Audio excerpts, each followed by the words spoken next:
Carbonyl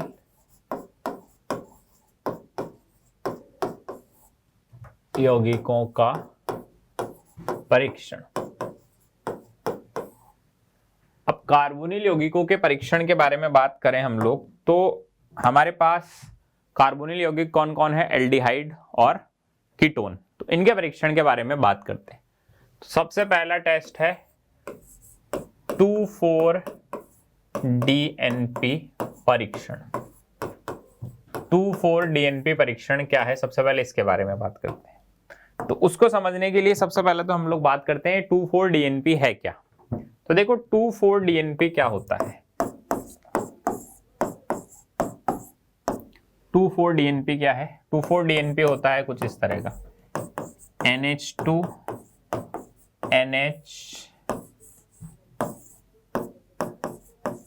NO2 NO2, ठीक है। इसको क्या बोलते हैं, 2,4 डाइनाइट्रो फिनाइल हाइड्रोजन, ठीक है। 2,4 डाइनाइट्रोफिनाइल हाइड्रोजन, या फिर इसको हम लोग बोलते हैं ब्रैडी अभिकर्मक। इसको हम लोग क्या बोलते हैं, ब्रैडी अभिकर्मक, ठीक है। इसका यूज किया जाता है परीक्षण करने के लिए। अब देखो क्या यूज होता है, हमारे पास कार्बोनिल यौगिक है C∩O, कार्बोनिल यौगिक है, वो एल्डिहाइड भी हो सकता है, वो कीटोन भी हो सकता है। उसकी अभिक्रिया करवाते हैं NH2 NH, इधर NO2 और इधर NO2 से। तो हमारे को क्या मिलने वाला है, तो देखो यहां से क्या रिमूव करने की कोशिश कर रहे हैं हम लोग, वाटर, ठीक है। तो हमारे को क्या मिलेगा, C∩N NH NO2 NO2। अब ये यौगिक मिल रहा है हमारे को। तो जैसे ही कार्बोनिल यौगिक की अभिक्रिया 2,4-DNP के साथ आप लोग करवाएंगे तो आपको मिलेगा येलो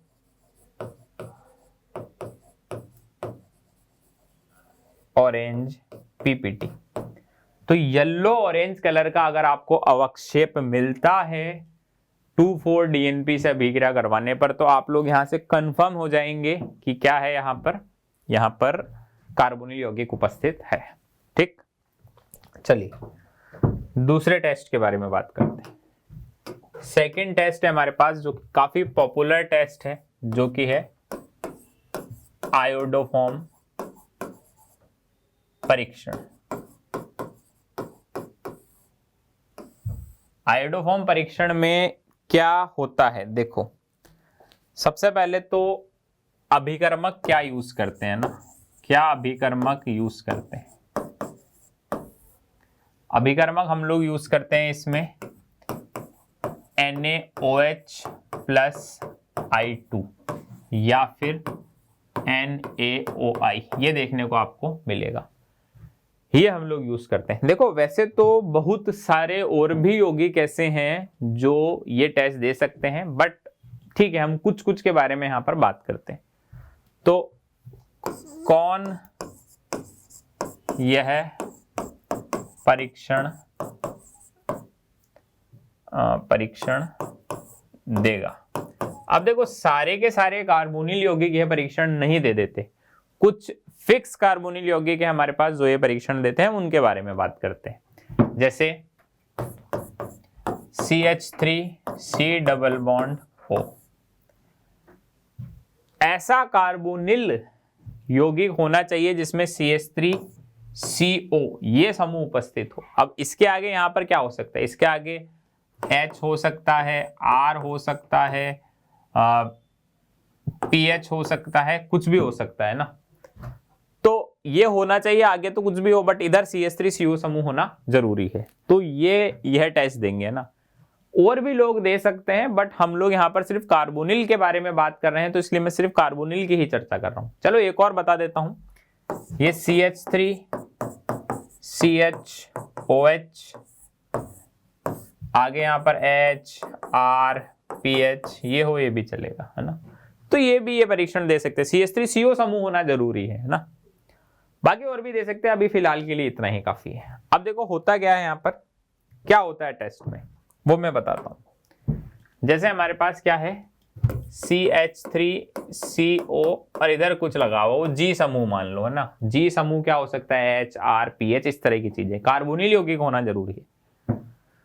तो सबसे पहले तो अभिक्रिया किससे हुई, X2 से, है ना। तो यहां पर क्या बन जाएगा CH3COG। ये अभिक्रिया आपने पढ़ी होगी। ये क्या हो रहा है, क्षारीय माध्यम में अल्फा हैलोजनीकरण। आप लोगों ने अभिक्रिया पढ़ी होगी कार्बोनिल यौगिक जब आपको पढ़ाया गया होगा, क्या कि अगर कोई भी कार्बोनिल यौगिक है क्षारीय माध्यम में हैलोजनीकरण हो रहा है तो जितने भी अल्फा हाइड्रोजन होते हैं सारे हैलोजन से प्रतिस्थापित हो जाते हैं।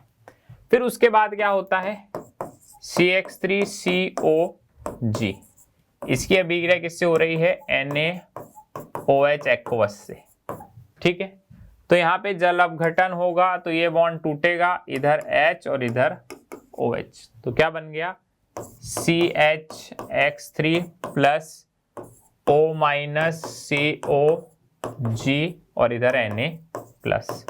ये क्या हुआ, क्षारीय माध्यम में जल अपघटन।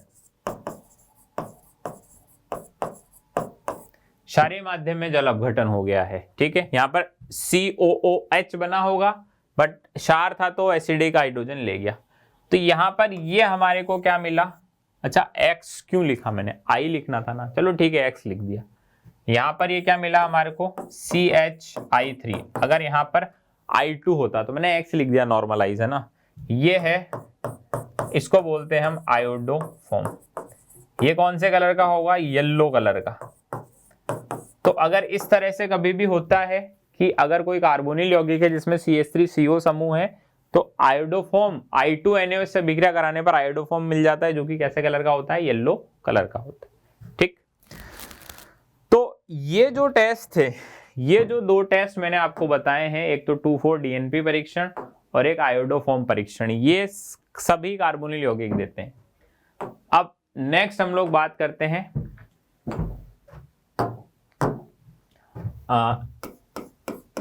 एल्डिहाइड के परीक्षण।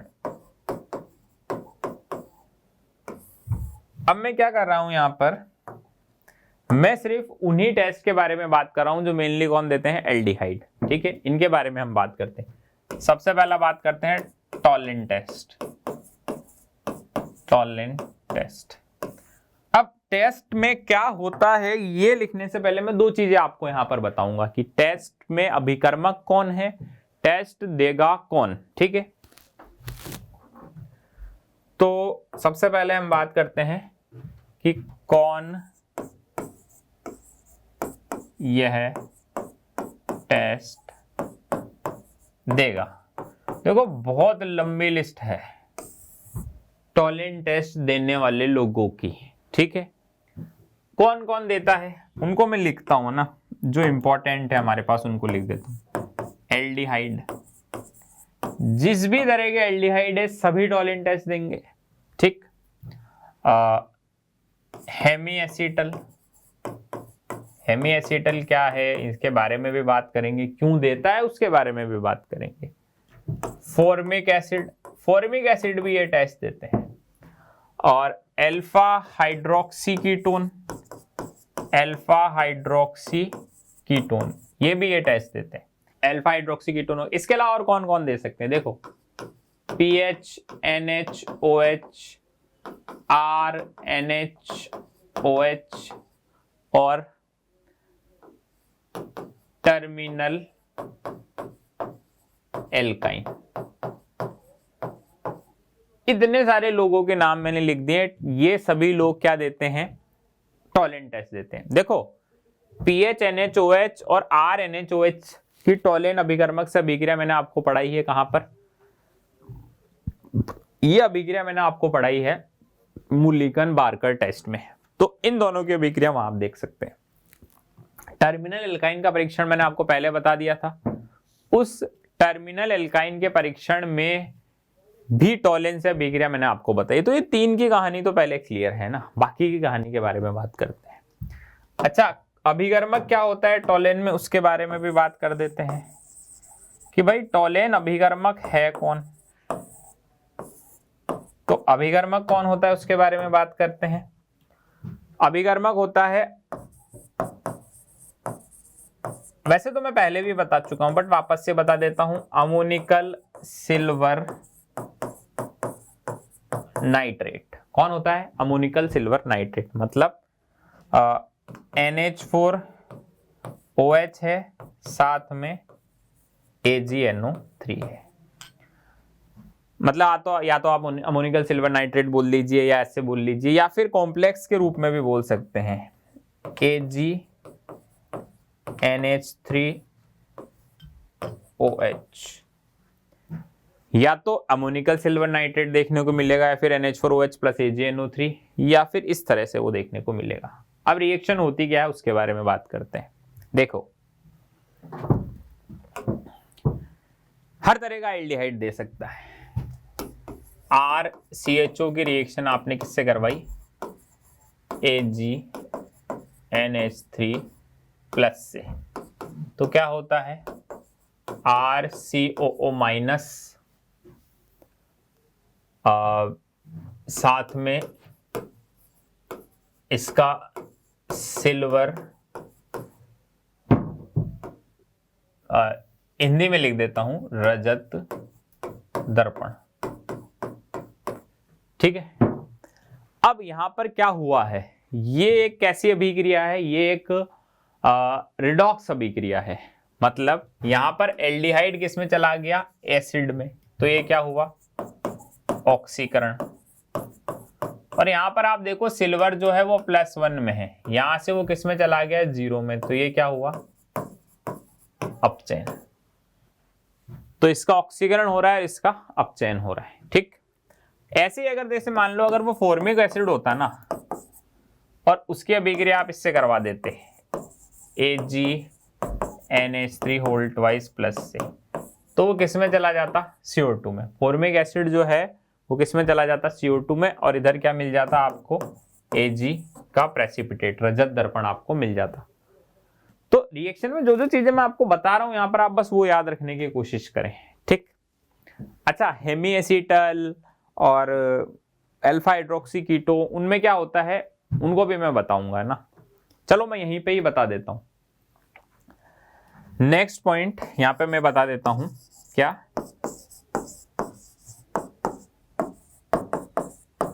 हेमी एसीटल तथा अल्फा हाइड्रोक्सी कीटोन, यह परीक्षण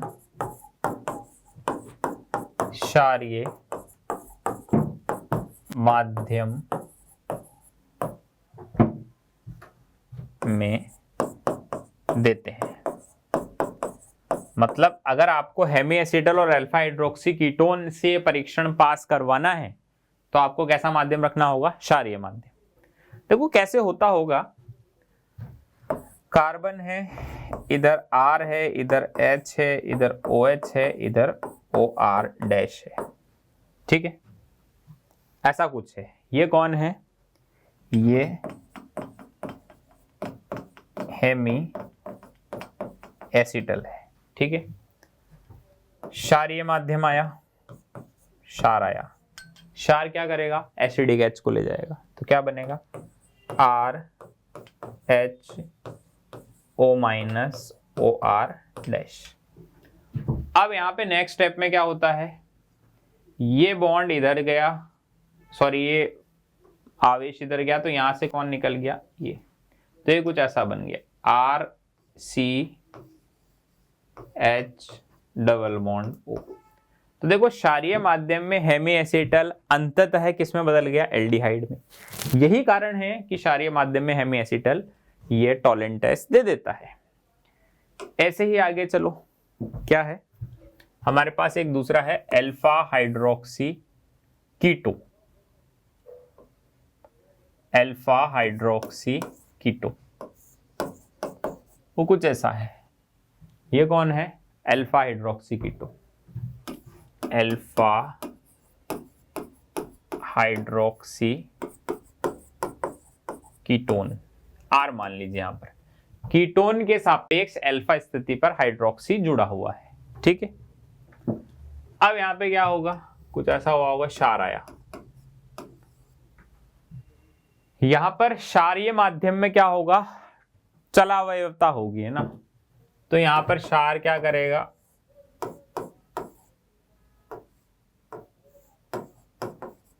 क्षार अम्लीय हाइड्रोजन को ले गया, ठीक है। क्षारीय माध्यम में चलावयवता प्रदर्शित कर रहे हैं, तो ये कुछ ऐसा हो गया। तो इसकी अनुनादी संरचना बनाई, O minus double bond OH, ठीक है। अब यहां पर क्या हुआ कि इसने अपना एक चलावयवी बना लिया क्षारीय माध्यम में। वो पहले कीटो था, अब ये इनॉल हो गया। तो ये आगे चल के किस में बदल जा रहा है? ये कुछ ऐसा हो जाएगा, OHO माइनस। क्या हुआ? H प्लस का ट्रांसफर हो गया, ये H इधर चला गया और माइनस इधर आ गया, ठीक है। अब नेक्स्ट स्टेप में क्या होता है? वापस से ये बॉन्ड इधर गया तो ये यहां चला गया, तो ये क्या हो गया? डबल बॉन्ड OH OH और इधर क्या आ गया? माइनस। अब नेक्स्ट स्टेप में ये क्या करेगा? ये H प्लस ले लेगा, वाटर वगैरह कहीं से भी, तो ये क्या बन गया? ये बन गया OH, ऐसा। तो देखिए यहां पर हुआ क्या है, यहां पर जो एल्डिहाइड था वो चलावयवता कर करके किसमें बदल गया? एक तरह से, सॉरी, जो कीटोन था वो चलावयवता कर करके किसमें बदल गया? एल्डिहाइड में। ये एल्डिहाइड बन गया। अब एल्डिहाइड बन गया तो बस बात ही खत्म हो गई। अब एल्डिहाइड बन गया तो कौन सा टेस्ट दे देगा? टॉलिन टेस्ट दे देगा, ठीक है। तो इस कारण की वजह से अल्फा हाइड्रोक्सी कीटोन और हमारे पास हेमी एसिटल जो है वो टॉलिन टेस्ट देता है, ठीक।